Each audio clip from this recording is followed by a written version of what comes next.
que é o mercado de renda fixa, que em tese, em teoria, é o mercado mais simples, mais fácil de entendimento que a gente tem. Por quê? Porque o mercado de renda fixa, ele tem regras de rendimentos definidas na sua contratação. Então, é aquilo que você já sabe quanto você vai ganhar ali na frente.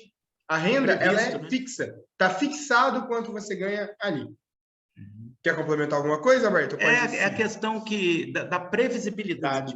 Então, às vezes, a gente está conversando e vê a pessoa falando, não, porque eu tenho meus recursos aplicados na renda fixa, e às vezes a gente fica até um pouco tímido, não participa da conversa. Nada mais é, gente, do que aquilo que a gente sabe quanto vai receber, né? E ninguém melhor do que o Matheus para fazer essa introdução de explicações aí sobre a renda fixa, para vocês entenderem melhor como é que funciona essa previsibilidade de resultados, que fatalmente, né, o desfecho disso vai ser entrar no que o Pedro perguntou agora há pouco. Exatamente. Então, pessoal, como eu citei lá no começo, eu trabalhei durante um tempo na mesa de renda fixa da XP. Então, eu foquei durante um determinado tempo somente nesse tipo de investimento. Então, vamos entender bem a fundo aqui como funciona. Para vocês entenderem o que é renda fixa, vamos pegar aqui como exemplo eu e o Alberto.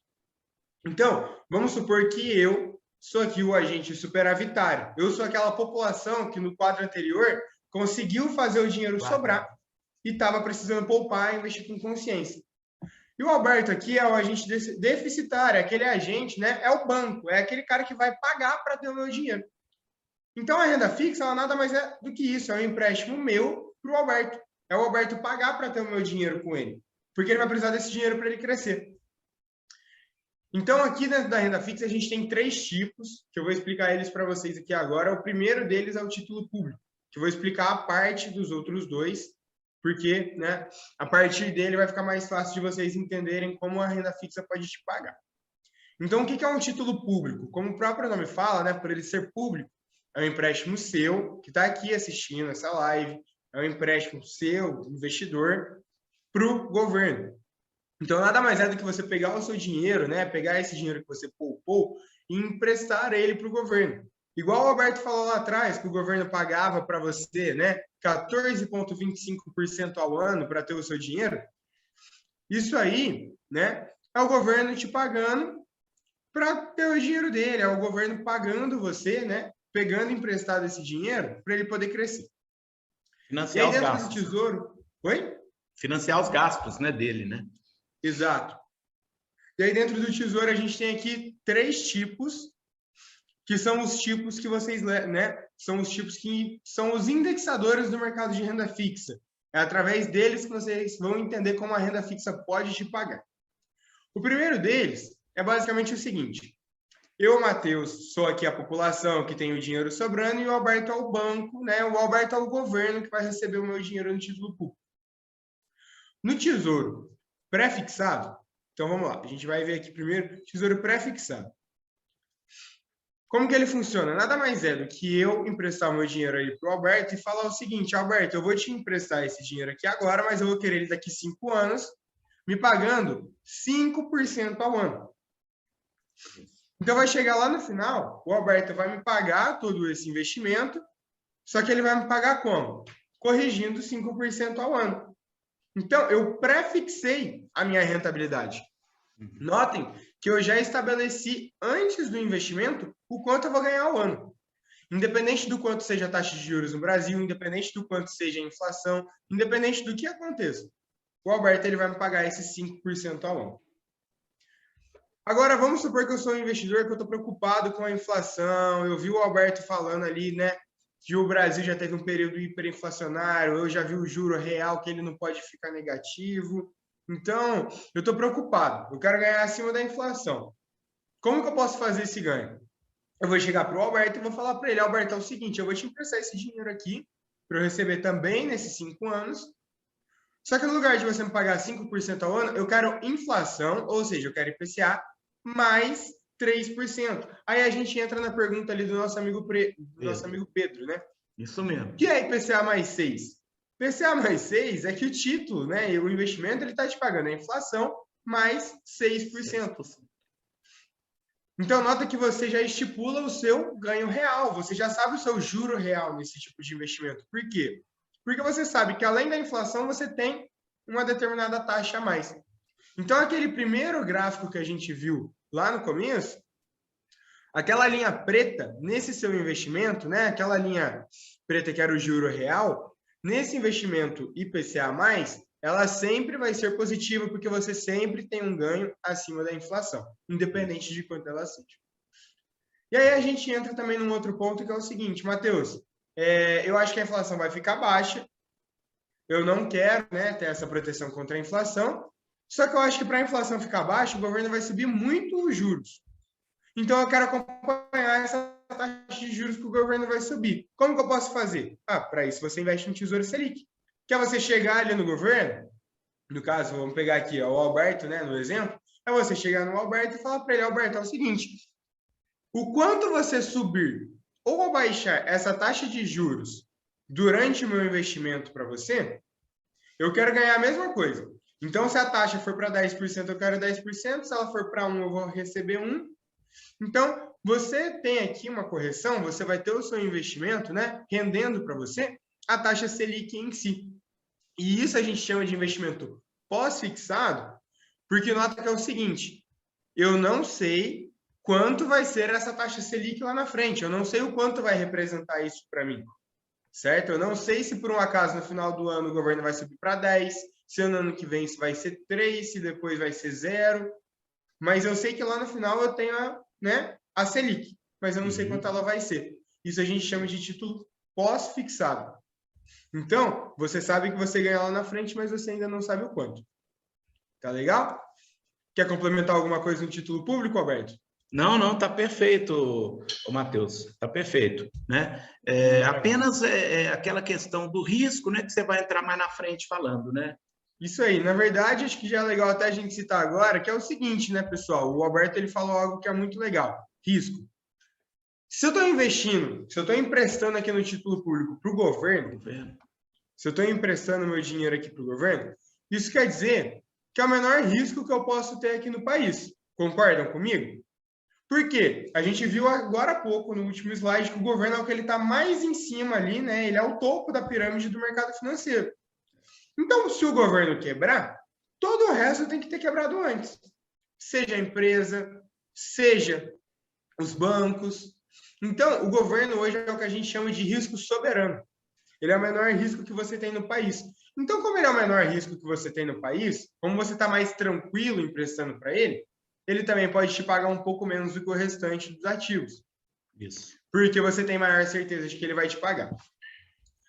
E aí, quando a gente fala, né, de assumir aí um pouco mais de risco, a gente vai entrar agora, né, nos investimentos bancários e também no crédito privado. E eu vou explicar os dois juntos, porque vocês vão ver que ambos são, né, bem parecidos. Então, vamos fazer o seguinte, vamos imaginar que agora, vamos trocar o Alberto de governo para banco, porque a gente vai continuar aqui com esse mesmo exemplo para poder facilitar. Mas vamos supor que eu estou chegando para o Alberto, independente de um indexador, independente de eu ganhar pré-fixado, independente de eu ganhar IPCA+, ou Selic, eu vou chegar no Alberto agora, que é um banco, e vou falar, Alberto, é o seguinte, vou te emprestar esse dinheiro para você poder emprestar ele para os outros, para você poder fazer o que você quiser com ele. Vou fazer esse empréstimo para você. Isso é o que a gente chama de um CDB. Então, vamos supor que o Alberto está pegando esse dinheiro no CDB para ele financiar o crescimento de uma empresa, que a gente viu ali atrás, que é uma das funções do banco. Mas eu, como investidor, às vezes eu quero fazer isso direto. Ou a empresa, no lugar dela pegar esse empréstimo com o Alberto ali no banco, ela quer pegar diretamente com os investidores. Então, o CDB e a debênture são ativos bem parecidos. Qual que é a diferença entre os dois? Aqui no ativo de crédito privado, ou seja, na debênture, vamos supor que vocês aqui são as empresas. Vocês não querem tomar esse crédito com o Alberto, vocês preferem vir ao mercado e pegar esse, né, crédito, pegar esse investimento diretamente comigo, que ali atrás estava emprestando dinheiro para o Alberto. Por quê? Aí você não vai pagar a taxa do banco, vai ser mais barato para você talvez. Então, no crédito privado, ele nada mais é do que você fazer esse mesmo empréstimo, só que sem a figura do banco para o meio. Sem você ter ali, né, a figura do banco para poder intermediar. A mesma coisa vai acontecer no que a gente chama de LCI e no CRI. Qual que é a diferença aqui de um CDB e de uma debênture? A LCI é eu fazer um empréstimo para o Alberto, que é o banco, mas falar para ele o seguinte: Alberto, eu vou te emprestar esse dinheiro, mas com uma única condição. Você tem que emprestá-lo para o setor imobiliário. Seja para uma incorporadora que quer tomar crédito, quer poder fazer ali um imóvel, alguma coisa, ou seja para para aquele cidadão que quer fazer um crédito imobiliário e poder comprar a sua residência, comprar a sua casa, comprar seu apartamento, sua terra. Então, eu vou emprestar o dinheiro para o Alberto com essa única, com esse único porém. Só que nota que a gente tem a figura do CRI, que igual eu falei ali da debênture e do CDB, é basicamente a mesma coisa, só que sem a figura do banco para o meio. Então vamos supor que uma incorporadora quer fazer ali um loteamento imenso. No lugar dela pegar esse crédito com o banco, ela vem ao mercado e pega esse crédito através dos CRIs. Então eu posso investir diretamente na incorporadora, no lugar de eu ter que emprestar para o Alberto emprestar para ela. E qual que é um ponto bem legal da LCI e do CRI? O mercado imobiliário aqui no Brasil, ele sempre sofreu muito. Sempre foi um mercado que ele não foi tão fomentado. E aí, para isso, o governo ele dá um determinado incentivo. Ele fala para você que é investidor o seguinte: ó, vou te dar esse incentivo aqui que é, se você investir no setor imobiliário, você não paga imposto de renda. Tudo que você ganhar no seu investimento é seu. Então, a LCI e o CRI, por serem voltados para o setor imobiliário, independente de ter ou não a figura do banco por meio, eles têm isenção de imposto de renda. A mesma coisa vai acontecer aqui embaixo com a LCA e com o CRA. Qual que é a diferença? Nenhuma. A LCA e o CRA é a mesma coisa que a LCI e o CRI. Você só está mudando aquela condição do empréstimo. Que aqui em cima a gente faz esse investimento para o setor imobiliário e aqui embaixo, na LCA e no CRA, a gente faz para o setor do agronegócio. Então, aqui, da mesma forma como a LCI, eu estou emprestando para o Alberto Calbanco, falando que a única condição desse empréstimo é ele ir para o agronegócio. Da mesma forma como empresa grande, voltada para agronegócio, ela pode vir no mercado, emitir um CRA e pegar esse empréstimo diretamente para ela, sem ter a figura do banco para o meio. E como o agronegócio movimenta muito o nosso PIB, como o agronegócio hoje fomenta muito o mercado brasileiro, ele também tem esse incentivo do governo de ser isento de imposto de renda para poder trazer mais investidores. E notem que eu falei muito a palavra incentivo. Por quê? Porque aqui, no caso das debêntures, algumas também favorecem muito o nosso governo, favorecem muito o nosso país. E aí algumas debêntures, não todas, mas algumas, podem ser incentivadas e também serem isentas de imposto de renda. Então, basicamente, explicando os investimentos é isso. O crédito privado ele funciona basicamente igual à emissão bancária, mas sem a figura do banco por meio.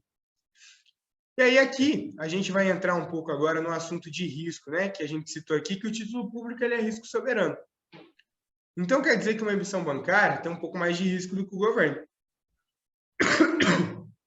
Mas, Matheus, se por um acaso o crédito privado, já que o crédito privado é a mesma coisa de uma emissão bancária, o tipo de investimento é o mesmo, quer dizer que eles têm o mesmo risco, né? Não. Porque hoje no Brasil, a gente tem na emissão bancária algo que é chamado FGC, que é o Fundo Garantidor de Crédito.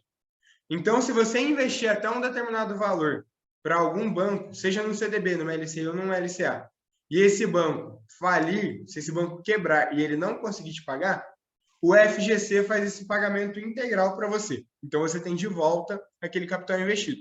Enquanto no crédito privado, investindo diretamente na empresa, a gente não tem isso.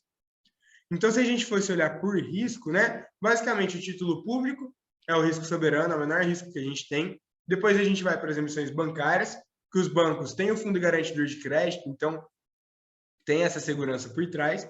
E crédito privado ele já tem um pouco mais de risco. Então, nota que conforme a gente vai subindo o risco, vai aumentando um pouco, esse risco que tem de eu não receber, vai ficando um pouco mais imprevisível. Você já não sabe mais o quanto você recebe ali na frente, se você recebe. Então, é muito importante olhar para isso antes de fazer um investimento. E aí, quando a gente fala de... Oi? Tá, não, desculpa, pode ir. Era só um complemento. Não quer complementar alguma coisa? Pode complementar. Eu já ia para o próximo. Não, é que dentro desse conceito de risco, viu, pessoal, complementando aí o que o Matheus está falando, a gente tem as diferenciações em termos de taxa, que é o que a gente chama de prêmio de risco. Então, como o Matheus muito bem exemplificou, quando você investe em título público, você tem uma remuneração um pouco menor do que as emissões bancárias, que, por sua vez, têm remunerações um pouco menor do que os créditos privados. Né? Por quê?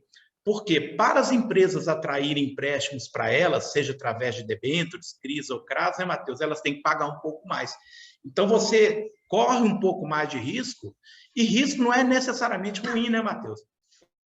O risco é bom. A gente vai explicar tudo isso. Onde não tem risco, o Matheus vai falar um pouco mais na frente, não tem retorno. Né? Então, quanto mais risco, maior o retorno, mas esse componente tem que ser avaliado, analisado, né? Ele tem que ser balanceado, né? Ou seja, a gente vai poder mostrar isso mais na frente para vocês.